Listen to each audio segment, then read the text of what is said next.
Okay, so hello everybody, I am Cynthia COF. My topic for today is the Endangered Species Act.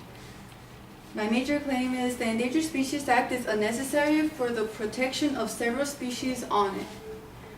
My first claim is listing of non-endangered species undermines the purpose of the act. Cactus, pygmy owl, listed on March the 10th, 1997 as an endangered species, but in reality the species was doing just fine. The pygmy owl even failed to meet the criteria outlined in the DPS policy and therefore did not qualify as a listed able entry, but somehow still got on the endangered species list. Undermines the purpose of the act. Idaho Springs snail, listed on 1992 as endangered. Turns out that the Idaho Springs snail was never endangered because it was considered to be a part of a more widely distributed organism, the Jackson Lake spring snail. Together, these two spring snails make up a single species, therefore does not meet the definition of a species under the Act, and ergo undermines the purpose of the Act. Mexican duck, listed on 1967 and as endangered. Turns out the Mexican duck was never endangered of extinction or likely to become endangered. The services of the U.S. Fish and Wildlife even says, and I quote, the original reason for the 1967 listing of Mexican ducks are now known to have been incorrect. They also said a more appropriate level of protection can be provided under the Migratory Bird Treaty Act of 1918 than under the Endangered Species Act of 1973. This just shows that several species once listed on the Endangered Species Act was never a threatened species. Also, that some species would have a more appropriate level of protection in another act and not on the Endangered Species Act. My second claim is resources are being utilized inefficiently, resulting of the listing of no longer threatened species. Judges and lawyers making the decision about endangered species, saying the final decision about species is made by judges and attorneys. While the judges and attorneys may receive counsel for experts in a particular scientific field, there is no review process that prevents favoritism based on the judge's decision.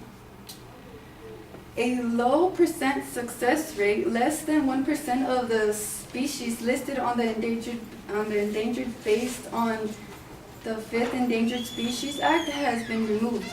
One of the causes is an inability to realistically count or even estimate the population of the endangered species that naturally inhabits remote regions. So the way the Endangered Species Act is accounting the species population is ineffective, resulting of the listing of no longer threatened species. Legislation is bulky. The Endangered Species Act has become so long in an effort to become all-inclusive that it is not simple enough for the lay person to understand, and in some instances even contradict itself.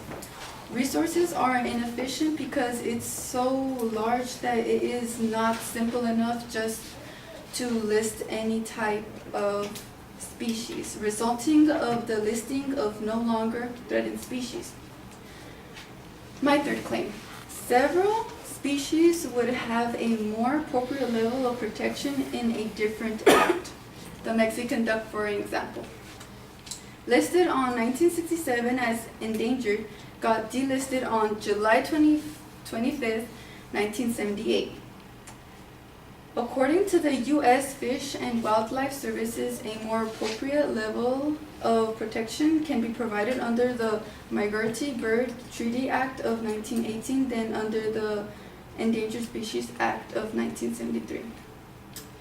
And that's why the Endangered Species Act is unnecessary for the protection of several species once listed on it.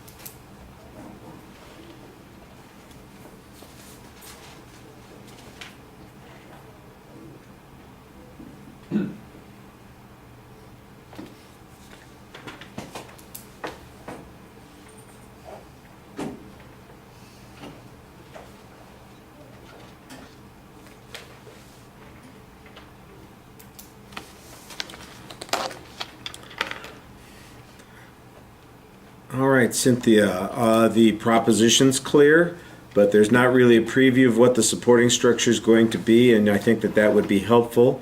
In the body of the speech, you label the points, so that is a little bit better and makes it easier to follow some of your arguments. I do think that there is an explanation of some concepts, but there are other concepts that don't get very clearly explained. I was a little bit confused. For instance, the Mexican duck comes up in a couple of different places, and in fact it sounds like the exact same quote in two different places, so you've got the same thing going on there.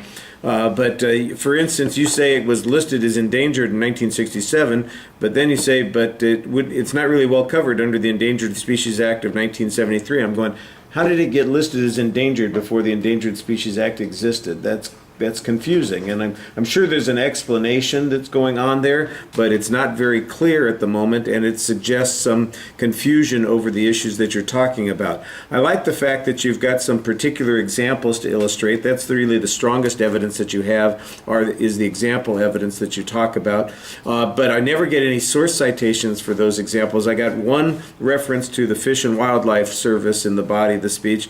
The rest of the time, I don't know where your information is coming from.